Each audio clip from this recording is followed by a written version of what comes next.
በእውነት እስቲ አስብ። ሞት አለ ንስሐ ገብተህ ጌታን ተቀብለህ እንደዚህ ካልሞት በኋላ ተብሎ አይደል ወንጌል የሰማነው? እሱን ረስተን አትሞትም አሜን አትሞትም አሜን ምን ትሆናለህ? ቁጭ ትላለህ? የቤተ ክርስቲያን ምርት ምንድነው? ከዓለም ሰዎችን አምጥቶ ክርስቶስን እንዲያውቁ አርጎ ደቀ መዝሙር አርጎ የት መሸኘት ነው? ሂዱ። ምርታችን ይሄ ነው። በየዓመቱ አንድ ሰው በዚህ ቤተ ክርስቲያን ስላልጎደለ ስሙ ከዘላለም የተባረከ ይሆን ቢባል ውጤቱ ምንድነው? ይጨርጩ አንድ ሰው አልሸኘም። የት ይሄ የእናት ሀገር ነው፣ አባት ሀገር ላይ ነው ያለው። አሜን ነው ወገኖች፣ እውነቴን እኮ ነው የምልህ። አባት ሀገር፣ እኛ ሀገራችን የት ነው? በሰማይ ነው። ከላይ የሚመጣውን እንጠብቃለን፣ ከዘገየ ደግሞ እንሄዳለን። እድሜ ካለቀ አልሞትም ማለት በእውነት ክርስትና ነው? አይ ዳዊት እኮ አልሞትም በሕይወት እኖራለሁ የጌታዬን ሥራ አወራለሁ አላለም ብሏል። እና አልሞተም ቀረ አይደለም? መዝሙር ዘምሩ ቀረ አይደል? በእውነት ምን አይነት ሰው ነው ዳዊት? በቃ እሺ ሁላችንም አንሞትም። አርጅቶ ሰው መጨረሻ ላይ ምን ይሆናል? መንፈሳዊ እርጅናም ዛሬ ከመድረክ ትጠፋለህ፣ ነገ እዛ ጠግ መጨረሻ ላይ ትቀመጣለህ። በሚቀጥለው ደግሞ አመት በዓል ምናምን መምጣት ትጀምራለህ። ከዛ በኋላስ ማለት እኔ ከቸርቻውን ስቀር ልክ ዓለማዊ እንደሆንኩ ያስቡኛል። መንፈሳዊነት እሁድ መሄድ ነው እንዴ? ምንድነው ታዲያ? እሁድ መቅረት ነው? ደግሞ እንደዚህ አምልኮ መሪዎች ተነሱ ምናምን፣ እኔ መንፈስ ቅዱስ ተነስ ይለኝ እነሳለሁ። ቁጭ በል ካለኝ ቁጭ እላለሁ። እግርህን አነባብረህ ተቀመጥ ካለ ዝም ብዬ ቱባ አክዬ ከበሮ አክዬ ቁጭ ማለት ይችላል፣ መብቴ ነው። ምን ማኑፕሌት ያደርጉኛል? እኔ ተነስ እጃችሁን ዘርጉ አልዘረጋም። ምን አሰረገኛል? የእርጅና ምልክቱ እንደዛ ነው። ሲጀማምር እንደዛ ነው። በእውነት ነው ብላችሁ እግዚአብሔር ከእንደዚህ አይነት በሽታ ነፃ ያውጣል። አሜን። ተሐድሶ የሚያስፈልገው እርጅና የሚባል አደጋ ስላለ ነው። እስቲ አላረጅም በሉ። ይቀራል አደጋ ነው። እኔ መኪናዬ ፈጽሞ አይገለበጥም ብዬ ስላልኩ መገልበጥ ሊያጋጥም አይችልም። ይችላል። አላረጅም ብሎ አይምሮ ማደንዘዣ ከመውጋት እርጅና በመንፈሳዊ ሕይወቴ ሊያጋጥም ይችላል ብሎ መጠንቀቅ ይሻላል እንጂ መዘናጋት አደጋ ውስጥ የባሰ ይከታል። ልታረጅ ትችላለህ፣ ልታረጂ ትችላለሽ። ሁለተኛውን አደጋ ላሳያችሁ። ሁለተኛው የመበላሸት አደጋ ስላለ ነው መታደስ የሚያስፈልገን። መበላሸት አለ፣ የመበላሸት አደጋ አለ። ከእርጅና ጋር ተያይዞ የሚመጣም ሊሆን ይችላል። ሁለተኛ ቆሮንቶስ ምዕራፍ 11 ቁጥር 3 ላይ ምንድነው የሚያረጀው? ሁለተኛ ቆሮንቶስ 11:3 ላይ ምንድነው የሚያረጀው? እባብ በተንኮሉ ሔዋንን እንዳሳታት ሐሳባችሁ ተበላሽቶ ለክርስቶስ ኢየሱስ ካለው ቅንነት እንዳይለወጥ ብዬ ምን ሆናለሁ? እፈራለሁ። ለምንድን ነው የሚፈራው? እንደ አንድ ንጽሕት ድንግል እናንተን ለክርስቶስ ምን አድርጋችኋለሁ? አጭቻችኋለሁ። ይሄ እንደ ንጽሕት ድንግል ለክርስቶስ የታጫችሁበት መታጨት ሌላ መጥቶ ሲነካካችሁ አያስለኝም። አይናችሁ ወደ ሌላ ወዳጅ ብር ብሎ ሲሄድ እኔ አያስለኝም። እቀናለሁ። እኔ በክርስቶስ እቀናላችኋለሁ። በክርስቶስ ቅናት ምን ሆናለሁ? እቀናለሁ። እኔ ሌላ እንዲያያችሁም አልፈልግም። ልባችሁ እንዲወሰድም አልፈልግም። ግን ከክርስቶስ መታጨት ሊወስደን የሚችለው ነገር ምንድነው? ሐሳባችሁ ተበላሽ። ወገኖች ሐሳብ ከሚበላሽ እጅ ይበላሽ። ይህን ታውቃላችሁ? እኛ የሐሳብ ውጤት ነን። ያሰብነውን ነው የምንሆነው። ያሰብነውን ነው የምንናገረው። ያሰብነውን ነው የምናደርገው። ሐሳብን ስንሰራ ተግባርን እናጭራለን። ተግባርን በምንሰራበት ጊዜ ምን እናጭራለን? ባህሪን እናጭራለን። ደጋግመን የምናደርገው ነገር ባህሪ ይሆናል። ባህሪን ደግሞ ደጋግመን ስንሰራ ደስትኒን ነው የምናጭረው። የህይወታችንን ግብ፣ የህይወታችንን መጨረሻ ስለዚህ ሰው የተባለ ነገር መጀመሪያ የሚዘራው ተግባር አይደለም፣ ካራክተር ባህሪ አይደለም፣ ሐሳብ ነው የሚዘራው። ሰይጣን ደግሞ ያውቃል ሰው ሆኖ የሚኖርበት በጎነትና መልካምነት ሁሉ የሚደረግበት ዋና ስቴሽን ላይ ዋናው ቢሮ ላይ መጥቶ ሐሳብ ምን ያደርጋል? ይበርሳል፣ ዲሊት ይረጫል። ሶፍትዌራችን ውስጥ አንቲቫይረስ ይለቃል፣ ማለት ቫይረስ ይለቃል። ቀደም ብሎ አንቲቫይረስ ከሌለ በሙሉ ምን ያደርጋል? ሐሳብ ሰው ከተበላሸ እኮ ሰው ነው ማለት አይደል? ዝም ብሎ እዚህ መጥቶ አሁን ኮንፈረንስ ብለውን አዘጋጀው ሐሳቡ የተበላሸበት በጣም የሚያሳዝን።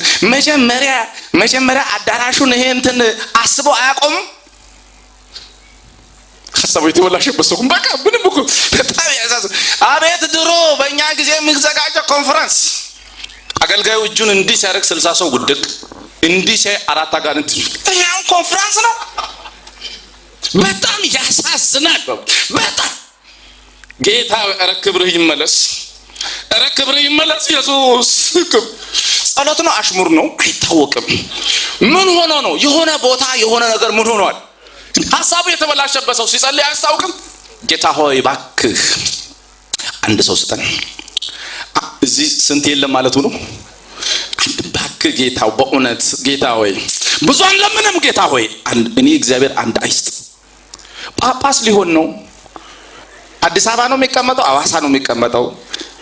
ወረፋው ይደርሰናል። እኛ በእውነት አንድ አይስጥ።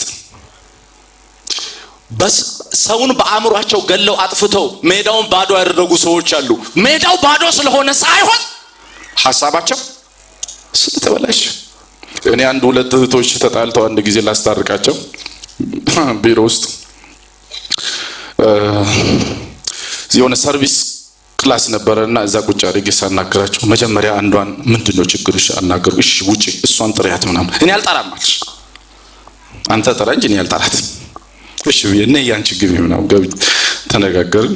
ከዛ ሁለቱን ቁጭ አድርጌ አናገርኩ። ነገሩ እየጋለ አስቸገረ። በስቲ አንቺ ወደ ውጪ አንዷን ሳወጣ በሩ ከወጣች በኋላ በሩ በጣም ጮኸ። መታረቅ እኮ አትፈልግም። በሩን እንዴት እንደመታችሁ አያለ። በሩ ግን ሁሉ ጊዜ እንደዛ ይጮሃል። ክፍሉ ማለት አያችሁ፣ ሁሉ ጊዜ የውሃ ልክ ችግር አለበት መሰለኝ። እንዲህ ከለቀቃችሁት ሄደው ብቻ እና በጣም ችግር አለበት። ሐሳብ ከተበላሸ ሐሳብ የተበላሸበት ሰው ከነፋስ ጋር ሁሉ ምን ይሆናል? ይጣላ። አረማመዳችሁ ሁሉ አይማይጥመው ሰው አለ። ተመልከተው። አገልጋይ እንዲህ ነው የሚራመደው። አሁን ይሄ ፓስተር ነው እንዲህ ብሎ ደረቱ ምን ስፖርተኛ ነው?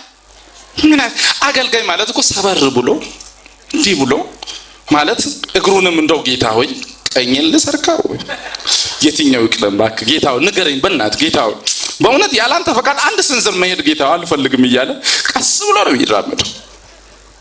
ስም ብሎ እንደዚህ ዞጥ እያለ በ1 ሜትር እየተራመደ እየሄደ አገልጋይ ነው። አገልጋይነት እንደዛ ነው። ምን ሰው አለ? ምንም ብታረጉት አያረካው። ምን ሆኗል? ሶፍትዌሩ ተበላሽቷል። እንደሱ ልትሆኑ ትችላላችሁ። ተመልከቱ። ቶማስ ጌታ ኢየሱስን አሳልፈው የሰጠው ምን አድርገው ነው? ምን ሆኖ ነው? ዲያብሎስ ሐሳብ አገባበት ይላል። እሱ ገባ አይልም። እሱ ሰተት ብሎ እንዳይገባ መቼም ጌታን ተቀብሏል ሰውየው። ስለዚህ ራሱ ዝም ብሎ እግሩን መክተት ስለማይችል ምን ከተተ? ሐሳብ ሊበላሽ የሚችል ነገር ነው። ስለዚህ ሐሳብ ሁሉ ጊዜ ምን መሆን አለበት? አእምሯችን ሁሉ ጊዜ ምን መሆን አለበት? የቆሸሸ አስተሳሰብ ሲመጣ አታስተናግዱ ባካችሁ፣ አታስተናግዱ። በእውነት በጽድቅ የማያከርመውን አስተሳሰብ ተውት። በአገልግሎት የማያሰነብተውን ተውት። ለጌታ ክብር የማይሆነውን ተውት። ሌላ አደጋ ላሳያችሁ። ሶስተኛ የመፍረስ አደጋ አለ። መፍረስ ማንም አይፈልግም፣ ግን ይፈርሳል። የመፍረስ አደጋ ነህምያ ምዕራፍ 2 ቁጥር 17 ላይ በእግዚአብሔር ከተማ ላይ የመጣን መፍረስ ኢየሩሳሌም እንደፈረሰች በሮቿን በእሳት እንደተቃጠሉ ይላል። እንደገና እናድሳት ይላል። ዛሬ የውጭ ቅጥር የቤተ መቅደስ በር ምናምን አይደለም፣ ብዙ የሚፈርሱ ነገሮች አሉ። ህብረት ይፈርሳል። ግንኙነት ይፈርሳል። መያያዛችን ይላላል። አንድ የመሆን አቅማችን የህይወት መፍረስ ምን ያፈርሳል? ህይወትን ዲያብሎስ ነው የሚያፈርሰው። ኃጢአት ነው የሚያፈርሰው። እምቢተኝነት ነው የሚያፈርሰው። አለመታዘዝ ነው የሚያፈርሰው።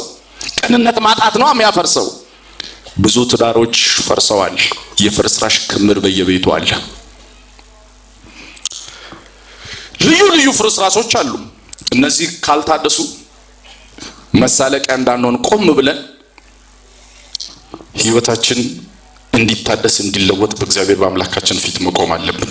ሌላው አደጋ የመጣመም አደጋ ነው። የመጣመም አደጋ አቅጣጫን የመሳት መስመርን የመልቀቅ ሐዋርያት ሥራ ምዕራፍ 8 ከቁጥር 20 እስከ 21 ስምዖን የሚባል ሰው ጌታን ከተቀበለ በኋላ ከሐዋርያት ሁለቱ መጥተው እጅ ጭነው ሲጸልዩ ሰዎች በመንፈስ ቅዱስ እየተሞሉ ሲያይ ምን ሆነ ይህ ሰው? በኢየሱስ ባለፈው በጥንቆላ ነበረ ገንዘብ ማገኘው፣ ያ እንግዲህ ኪዮስክ ተዘግቷል። አሁን ደግሞ ሌላ ስራ አልሰጡኝም፣ ዝም ብዬ እዚህ እጅ ጦመኛ ሆኜ ከምቀመጥ በጥንቆላ ካገኘሁት ብር ትንሽ እንደው ገመሳ አድርጌ አምጥቼ ሰጥቼ ለምን ይሄንን አልወስድም ብሎ ይኸውላችሁ ብርንኩ ባካችሁ ብርንኩ እና ይሄንን የምትጠቀሙበትን ምን አድርጉኝ ስጡኝ አለ። ጴጥሮስ ምን አለ? ይሄ አዲስ ክርስቲያን ነው፣ ደህንነት አልተማረም እና አሁን ብንገስጸው አይችልም ምናምን አለ። ምን አለ? ብር ካንተ ጋር ይጥፋ። ልብህ ቅን አይደለም። ምናልባት በክፋት በአመጽ እስራት ልብ ተይዟል። ምናልባት እግዚአብሔር ይቅር እንድልህ ምን አድርግ? ንስሐ ግባ እስቲ። እንዴት ከባድ ነገር ነው። ጤናማ አስተምህሮ መጣመም ብቻ አይደለም፣ አስተሳሰብ ብቻ አይደለም። ቅን ልቦና ምን ይሆናል? ይጣመማል። አንዴ የተጣመመው ሰው የተንጋደደን ልብና አስተሳሰብ እንደገና ወደ ቀድሞ ማምጣት ቀላል ነው? በጣም ከባድ ነው።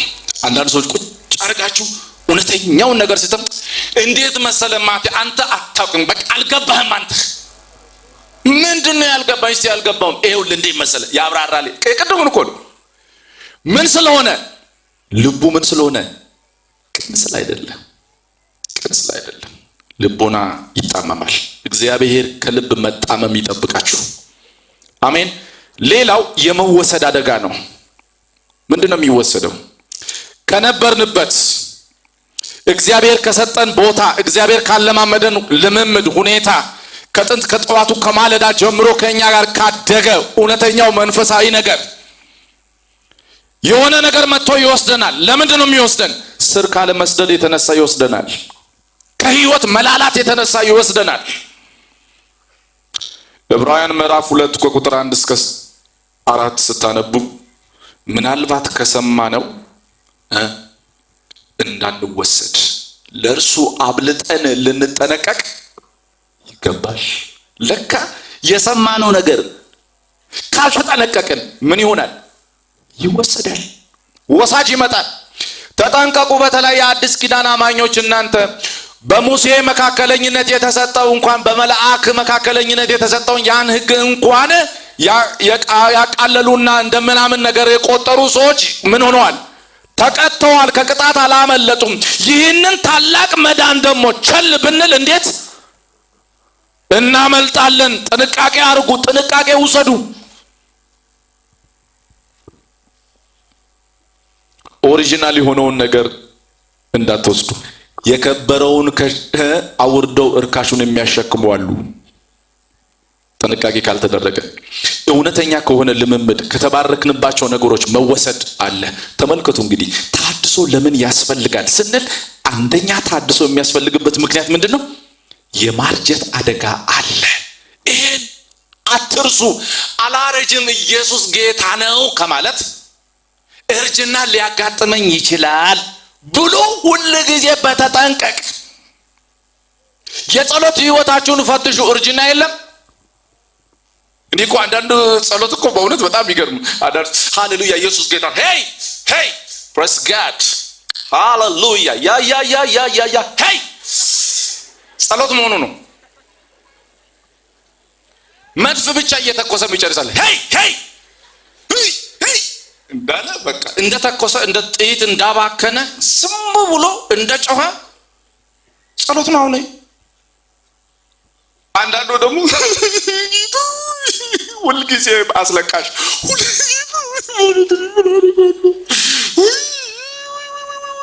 ገና ሲንበረከክ ነው። መንበርከክ ያለው እሾህ አለ እንዴ? ምንድን ነው እንደዚህ? ሲያስፈልግ ማልቀስ ጥሩ ነው። አንዳንዱ ደግሞ ተንበርክኮ ሃሌሉያ ሃሌሉ ተንበርክኮ እንኳን የሚዘመር መዝሙር ሰው ይጠፋዋል እንዴ?